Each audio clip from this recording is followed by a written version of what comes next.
This is Ray Mofield with the Oral History Microphone, and today we've done something a little bit unusual. We're still interviewing a Marshall County as we do, but we've gone all the way out of the county to do it. And we're over at Mayfield, and it's a real pleasure to be talking with John Ed Walker. Thank you for agreeing to the interview. Thank you. It's very, very kind of you to take your time, Ray. Now, I know that you were born at Olive? Yes, I was born about a mile and a half southeast of Olive on a little farm, which Mary Brooks and I still own, and we call it the Rabbit Ranch right now. Well, great. And your father's name? Clyde, and my mother was Verna. Verna Philbeck. So, you were perhaps related to the superintendent of schools at Murray High? Yes, Ed Philbeck was Ed mother's Philbeck? oldest brother, and he worked in the Bank of Murray for a time when the bank closed because of the Roosevelt closing of banks, and then he didn't go back. He went back to his first love, to the schools. I believe he is on the faculty of Murray. What was it called? Murray State Normal School. Murray, that's right. I believe he was on one of the. He was in the teacher training unit. That's right. Obviously. That's right. So. Well, that's fine. I knew all of those people. I'm going to jump around just a little bit. I know that you have just retired. I've retired 2 days. This is my second day of retirement, and I've already found so many things I can't get them all done as I want to. Yeah. Well, we'll just get that word in and then bring it up a little bit later. All right. Do you remember any of your grandparents? Yes, I remember my Walker family lived down in the Fair Dealing neighborhood. Well, the fact is that the Dunn Cemetery, the Dunn Cemetery came off of my grandmother's home place, and then the Philbecks lived right west of Olive. It was John Wesley Philbeck, and Nancy was my mother's father and mother's name. And the fact is, when I was 15, we moved in the house with my grandparents, the Philbecks, to take care of them. They thought they was too old to live with themselves, and they had a bigger house than we did, so we moved in the house with them. And my grandfather, Philbeck, John Wesley, lived till Mary Brooks and I married. In fact, we built a house about the time he died. Your dad, I presume, did some farming. He farmed all of his life, and we had a little farm. We raised not cotton, but strawberries and tobacco, and fed a few hogs and milked a few cows. We were poor, but everybody else was poor about that time, and it's been great memories of thinking about the fact is, I don't see how Mother and Dad put any of us through school, but they gave us all the education that we'd take. Mm-hmm. Well, we didn't sit around in those days and mope about being poor. As you say, I've often thought of President Eisenhower's statement. And I remember that he said once that they were poor, but they didn't know it. Well, I saw like a preacher we had here a few years ago. If we knew there'd been a war on poverty, we'd have surrendered the first day. So, but everybody was in the same position. We never went hungry. We had plenty to eat. Our clothes, Mother made my shirts until I got out of high school, which I was quite proud of. And we always had plenty to wear and plenty to eat. We didn't have any money, but neither did anybody else. Now, you said that they gave you all the education that you were willing to accept. Now, the nearest high school was Hardin. Right. Yes, I rode a horse from Olive to Hardin, which is about 4 miles from home. My sister Mildred, which died 2 or 3 years ago, we drove a horse and buggy the first year, and she dropped out of high school, and I rode a horse the other 3 years, and had to cross the river. Of course, the road went up through the bottom, and a lot of time the river was out, and my horse would have to swim. But I didn't think much about it. That was sort of the foot of what we call the Harrison Hills. That's right. We come up the road from the Nemo Bridge which I believe is still there, up the river and to the foot of the Harrison Hill, and then went into Hardin. I remember trying to visit my aunt one time, who was Vera Warren, Kelsey Warren's wife, and they lived on toward Jonathan Creek along what is now Highway 80. And the car, we'd rented a car and a driver, a fellow named Harvey Anderson, with a Model T. It was a 25, and the gas tank was under the front seat. Well, that hill was so long that the car wouldn't go over it because it didn't have a fuel pump, and you had to back over it. Well, that was standard practice back in those days. If they wouldn't go up, you'd have to back up, and so it was. Yeah, you know, when I was growing up, my grandparents had a T-model Ford. We didn't have one, but when winter come, they ran it in the garage and jacked up the wheels, and most time took the tires off of it and wrapped them up so they'd be ready to go the next spring. Oh, that sounds comical today, but it was, as you say, standard practice. All right, now, to get into Hardin High, you had attended school at Olive. Attended the school at Olive. It was a two-room school, and the first, I guess, up through the fourth grade was in one room, and through the rest is in another. Of course, before the school was... Now, that is twice as good as where I went. Well, after a while, they made it a one-room school. In fact, as Mary Brooks, during the war, my wife taught school there with all 8 grades in one room. So we've come a long ways Yes. over the years. We look back, and the last 50 years has been great. They really have. And you've had a good bit to do with it. We'll talk about that in your work with the West Kentucky Rural Electric Co-op. You graduated from Hardin in what class? 1940. Well, let's see. I'll have to think about it. 1934. Class of 34. Now, the Depression was not gone by any means then, was it? No, it's still, things are still real tough at that particular time. I remember we had a father and son banquet over there, and that to make everybody feel comfortable, the principal of the school said, and everybody wear their overalls, so that's about all we had anyway, so everybody wore their overalls to the banquet. That was my first banquet. Yeah.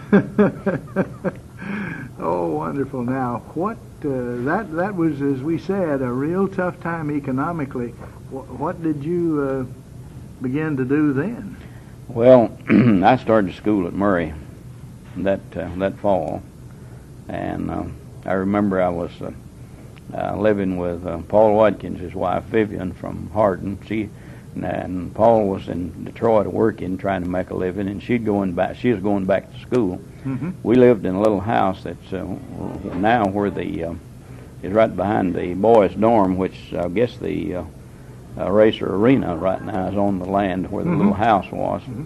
So I paid her $10 a month for a room and board. And of course, I did help wash the dishes at that time, but I started in '48. Bring in a little wood in the wintertime, I guess. Well, we used mostly coal, but we didn't have any inside plumbing at that particular time, even though it was in the city limits. Oh, those prices. But you know, if you had had the money, you could have stayed in the dormitory and eaten 3 meals a day, 7 days a week, for $20 a month. Well, I didn't have the extra 10. No. Well, that's someone asked me why I didn't do that, and I came back and forth from Hardin and drove a Model A and brought a few students along with me, and my lunch in a paper bag, and that was cheaper, of course. That's right.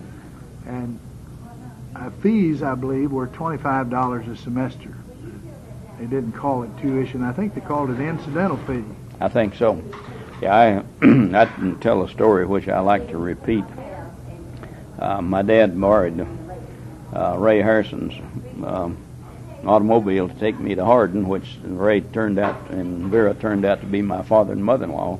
Carried me to Hardin, and I caught a train to go to Murray to school, and I could ride the train for 17 cents and ride C. Ray bus line.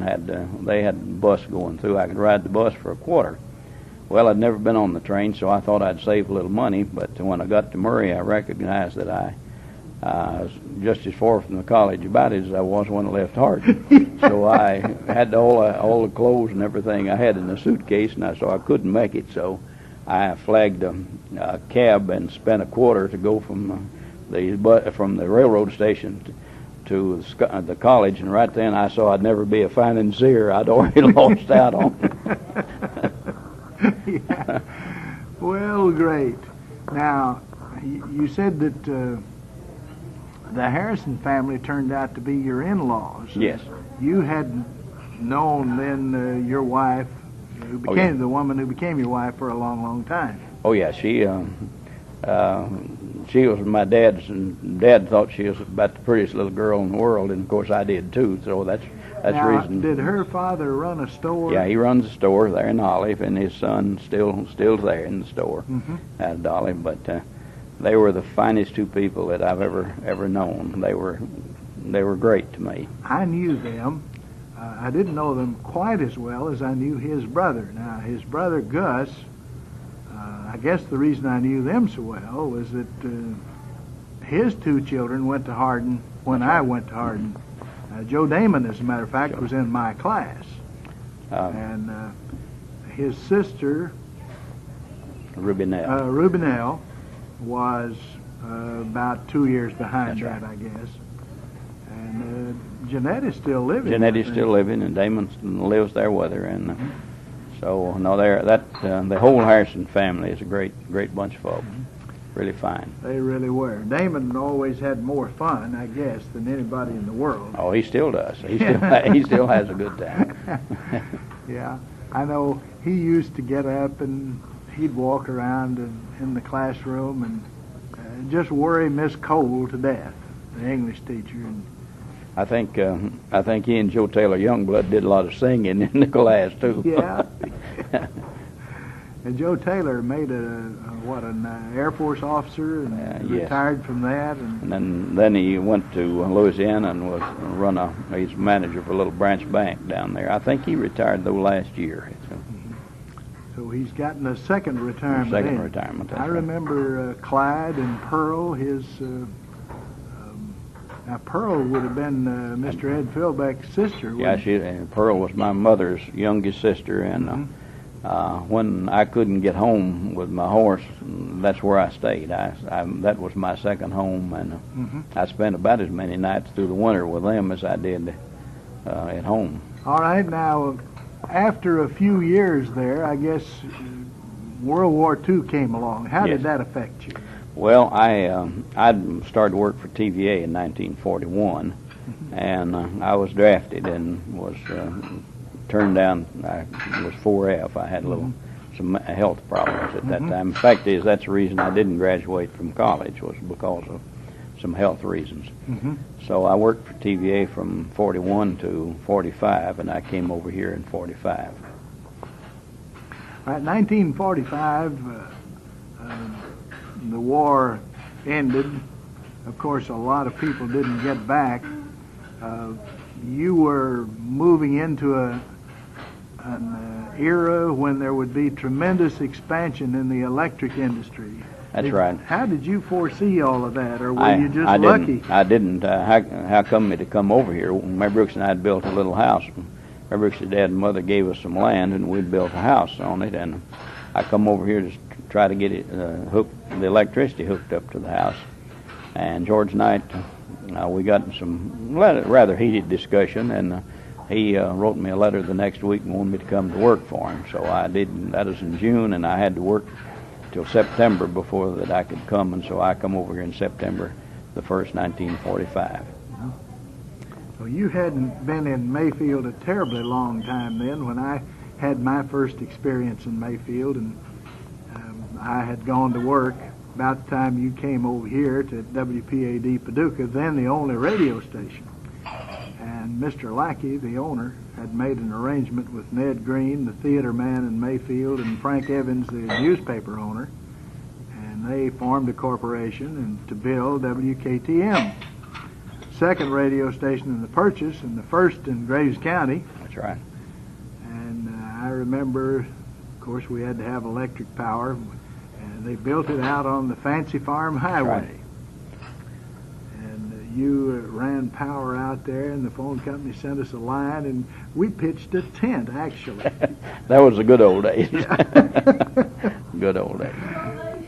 In the meantime, of course, they built us some new studios in the old Mofield Hotel, which was across the street from the messenger office. I guess that's what, West Main. West Main, that's right. Yeah. And turned out to be a real nice place. But now that summer was dry and dusty, and seemed like the wind was always blowing. A tent is not a real good place It's not for a good, radio station. It's not very good for broadcasting, is it? No. Well, I really, when I come over here, I thought I wouldn't stay over a couple of years. Mary Brooks and I, we'd had a few chickens, and we was making a little money with the chickens. But as luck would have it, the poultry business kind of bottomed out, and then things began to happen, and so it's been real great to me, and I'll have to say that the people not only of Graves County but all the people in West Kentucky and all over has been just extremely nice to me. I have to pinch myself to not think it's a dream. It's just been great. Now, in my opinion, you operated a little differently to what many, well, we'll call them REA managers. They're not really, I guess, REA, are operating under the REA Act. But so many of them, and I guess I won't call any names, but tried to get in and be great political powers. Now, it seems to me that you spent most of your time just trying to see that more people got electricity at a lower price. Well, that was my aim, was to try to render the best electric service we could at the lowest possible cost. In fact, that's what our bylaws set out to do, and I felt like that we owe it to the people, for after all, the cooperative belongs to the folks that's out there, and my philosophy always is not to sell kilowatt hours for the sake of selling a kilowatt hour, but so that you squeeze the most good out of it that you possibly could. And when we look at what electricity in the rural area has done, it's, to me, one of the greatest things that's happened, not because I've had a hand in it, but it's turned the rural area into a real fine place to live and to make a home. I read once, these figures we'll say are just rough approximations, but that at the end of World War II, only about 5% of America's farms were electrified with central station electricity. So when the Roosevelt administration, and what is known historically as the Second New Deal, I guess about 1938 along there somewhere, they passed the REA Act. Mm-hmm. At that time, investor-owned electric firms had just been unable to make a profit in the areas they'd have to go into, I presume. That's right. They couldn't. And if it hadn't been for the rural electric program, where you started out borrowing money at 3%, which that was about the average what money was costing generally in the 38. Mm-hmm. Then, of course, it lowered to 2%. But I just looking back at some old bills of material this last week for another down at Fancy Farm. They were writing the 150-year history of the Fancy Farm, and they was asking for things. And a pole that cost $9 then, I look back on their records, and they cost $50 now. Mm-hmm. So we built lines cheaply, and a lot of people come out and cut right away and drug poles out in the fields and set them by hand, and it was a real, sort of like the wheat thrashing used to mm-hmm. be, and it took everybody working together. But I don't think we can blame the power companies for just wasn't profitable at that time. For see, when I started, all we required was one burning outlet, and when we say burning outlet, it was one light mm-hmm. in every room, and that's all you had to have to get for us to hook you up. And mm-hmm. so you didn't make much money off of that. In fact, it was the first 10 or 12 years that the cooperative was in tried to operate, we never did even break even, but now it's self-supporting and doing quite well. Mm-hmm. Well, there were some, of course, who opposed that. As it turned out, I think historians have since observed that among the things that provided the longest period of prosperity we've ever known was the manufacturers who suddenly saw that they had a market for freezers, refrigerators, well pumps, and there was a bigger market there than there was anywhere else in the country. Well, that's one of the greatest things. A real good friend of mine in Memphis saw that and went into the wholesale electric business. In fact, he borrowed $5,000 to start out in 1936 or 37, and he could see what was going to happen with all these houses being built and being wired and the appliances that they'd have and all. So it's been one of the greatest things, I would say, that's held the economy up as to in the amount of the equipment that people have bought. Well, now, I suppose my original idea, and perhaps most Americans, was that in 10 years or so you'd build all the lines there were, and then you just sit back and go sleep, and it'd pretty well run itself. Now, I understand you've had to rebuild a lot of those lines. What happened there? We have, and someone asked the question a few years ago when the electric rates started going up and asked why. And when Kentucky Dam was built, in fact, it was dedicated about 2 or 3 months after I come to work over here. What happened? Well, I told them that we had the atomic plant at Paducah, we had the Calvert City complex, and all of the other things. Then too, when most time in the early days, one light in each room and the electric iron and maybe a refrigerator. The fact is, if it hadn't been for an old refrigerator I bought from a fellow over there at Hardin, I possibly wouldn't have been a manager over here all these years. But I come to try to get some electricity to run my refrigerator. But we're heating, we're cooling, we have the homes with all the conveniences, and so the lines that we built, the ones for $700 a mile, we've had to go back and rebuild. We've had to build substations. We're now operating some substations, 161,000 volts, which I never dreamed that we'd get into that kind of. So it has become a rather big business, and it has to be operated that way. And it's, of course, we're doing things now with machinery that we didn't exist a few years ago, and of course we're having to do a lot of sophisticated things. Well, the fact is, our cooperative serves General Tire and Rubber Company, and we're doing some things that we won't say about here that we think will keep General Tire in our community. That we think it will by offering some alternatives we have together with TVA. We think it will. We had to spend a lot more money then. Those wires had to get bigger, didn't they? That's right. Yeah, we used to build a line for say $500 or $700 a mile, and now most of them run anywhere from $20,000 to $25,000 a mile. And a lot of that's not inflation. No. It's just actual you have to go to bigger poles, bigger wire, and a lot more breakers, regulators, and all the other incidentals. It's sort of like we used to have a T-model car that we had a hand brake and a pedal, and now we've got all the automatics on it. So it's a different situation. All right. So you have had to have more money, and then further, not only did you have to build a bigger plant, but the cost of generating power. Now, Kentucky Dam, I believe, is, say, 175 million watts, and that sounded like a lot when they built it. But now we have to be satisfied, I guess, that hydro doesn't provide more than 5, 6, 7% of the... About 5% now, and of course with this dry weather that we've had up in the east, it's been been a real problem.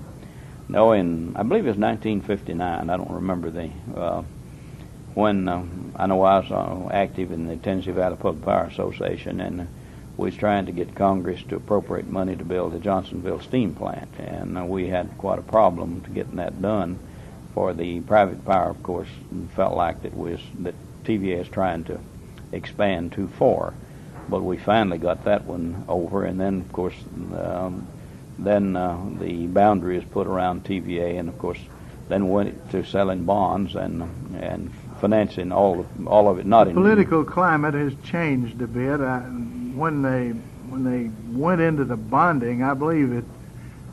Did Senator Cooper help in that? Senator act? Cooper was he was a real, as we say, a wheel horse in that. In fact, he called me one day, and he's trying to get the McCracken County and everything within the Jackson Purchase within the TVA area, and wanted me to go and see if I could find one light bulb that's burning off of TVA power in Ballard County, which John Herman Cooper was one of the great statesmen that Kentucky's ever produced. He's really great. Well, so despite the fact that there were problems, you did by hook or crook. Well, I don't mean that anything was crooked, really. That's just an old expression. That you met the challenge. Yes, I think we did, and Congress we've helped. Congress helped, and the change, I think, it was for the better. I didn't see it at the time, but with the amount of money that TVA's had to spend, it just wouldn't have been prudent and practical to continue using the rest of the country would money. not tolerate it at that point. No. Now, we don't have a whole lot of time. I do want to ask you about, did you have any children? Yes, I have one daughter, Sharon Howard. She has one son, and of course my wife is still she's the one that's always backed me. If I went out on trouble call, if I got time to tell you one more little. Sure.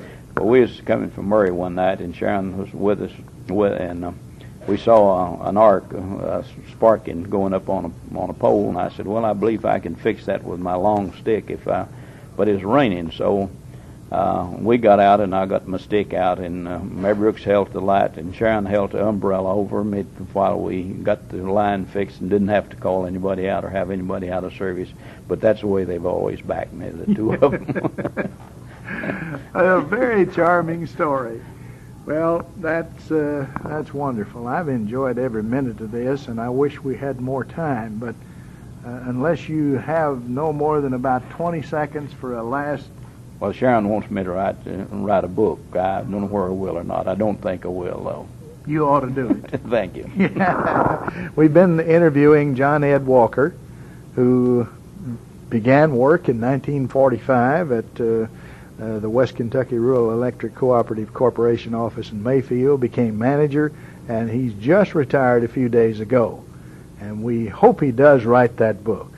This is the Oral History Program. I'm Ray Mofield. We return you now to our studio.